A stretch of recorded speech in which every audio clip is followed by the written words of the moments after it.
Hi friends, welcome to cine family two. Prema Entha Madhuram serial ప్రముఖ Zee Telugu ఛానల్లో ప్రసారమవుతూ వన్ ఆఫ్ ద టాప్ సీరియల్గా ప్రేక్షకులను బాగా ఆకట్టుకుంటుంది. ఈ serial heroine Sriram Venkat and Varsha, Arya Anu క్యారెక్టర్లోను అండ్ అలాగే టీం అందరూ కూడా వాళ్ళ క్యారెక్టర్లో చాలా అద్భుతంగా నటిస్తూ మంచి సక్సెస్ను అందిస్తున్నారు. అయితే ఈ సీరియల్కి సంబంధించిన ప్రతి లేటెస్ట్ అప్డేట్స్ని ఎప్పటికప్పుడు షేర్ చేస్తూ ఉంటారు.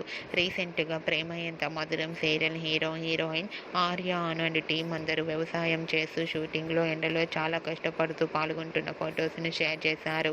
ఆ ఫొటోస్లో సీరియల్ టీం అందరూ కూడా చాలా కష్టపడుతూ షూటింగ్లో పాల్గొంటూ కనిపించారు. ఆ ఫొటోస్ చూసిన వారంతా eagerly waiting this latest episode అంటూ కామెంట్స్ పెడుతున్నారు. మీకు కూడా Arya Anu and team shooting location latest photos మీకు నచ్చినట్లయితే మీ అభిప్రాయాన్ని మీ కామెంట్ రూపంలో తెలియజేస్తూ లైక్ చేయండి, షేర్ చేయండి. మరిన్ని ఇంట్రెస్టింగ్ అండ్ లేటెస్ట్ అప్డేట్స్ కోసం మా సినీ ఫ్యామిలీ 2 ఛానల్ని సబ్స్క్రైబ్ చేసుకోండి.